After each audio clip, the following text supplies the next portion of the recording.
হরে কৃষ্ণা। শ্রীমদ্ ভগবদ গীতার মাহাত্ম্য পদ্মপুরাণে বর্ণনা করা হয়েছে, বিশেষ একটি মাহাত্ম্য।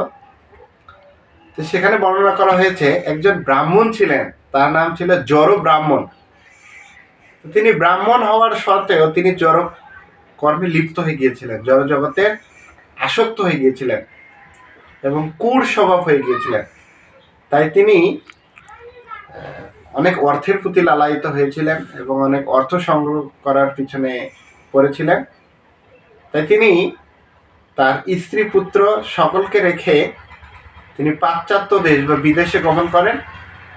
সেখানে অনেক বাণিজ্য করেন। বাণিজ্য করার পর তিনি যখন অনেক টাকা পয়সা নিয়ে আসছিলেন ফিরে, তো তখন তাকে কিছু ডাকাত তাকে ধরে তার সমস্ত অর্থ সম্পদ টাকা পয়সা ছিনিয়ে নেন। তা যখন টাকা পয়সা অর্থ সম্পদ ছিনিয়ে নেন তখন তিনি তাদেরকে চিনতে পারেন, তাই ডাকাতরা তাকে মেরে ফেলেন। কিন্তু তার পুত্র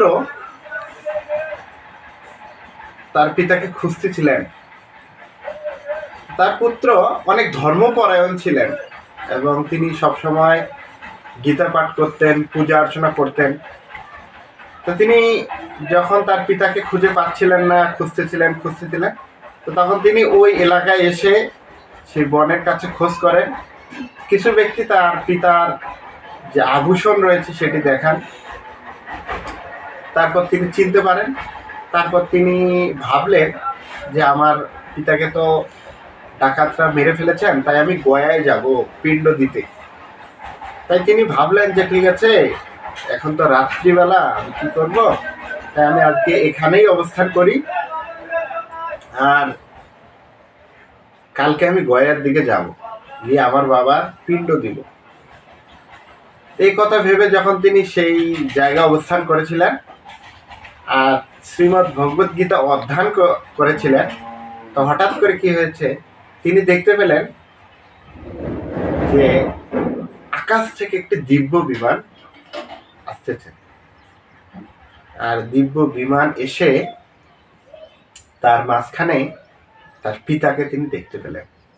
চারদিকে চৈতন্য মহাপ্রভু তার পার্শ্ববৃন্দ কীর্তন করছেন, তার পিতা মাঝখানে নৃত্য করছেন, ভগবানের পার্শ্বত্ব লাভ করেছেন, কীর্তন করছেন, নৃত্য করছেন। তো তখন এই তার পিতাকে দেখে তিনি অবাক হয়ে যান। কেন? আপনি তো সারাদিন পাপ কর্ম করেছেন, টাকার পিছনে ছুটেছেন, জড় বিষয়ের দিকে ধাবিত হয়েছেন, কেন আপনি ভগবদ গীতা না, কেন আপনি এখানে ভগবানের পার্শ্বত্ব লাভ করলেন? তো তখন তার পিতা বলছেন, দেখো পুত্র, তোমার পিতা হতে পেরে আমার জীবন ধন্য। তুমি যে শ্রীমদ্ ভগবদ গীতা অধ্যয়ন করো, ভগবত ভক্তি করো, তার জন্য আমি সমস্ত পাপ থেকে মুক্ত হয়ে আমি ভগবানের ধামে বৈকুণ্ঠে প্রবেশ করেছি।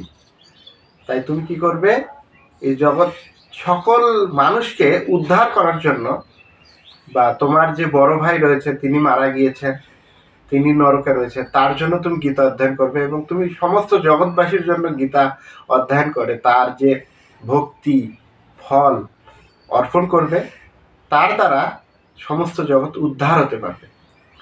তাই সেই মাহাত্ম্য থেকে বোঝা যাচ্ছে, যদি কেউ গীতা অধ্যয়ন করে জগতের কল্যাণ করতে পারে, জগৎকে উদ্ধার করতে পারে। এইটি পরম জ্ঞান শ্রীমদ্ ভগবদ গীতা।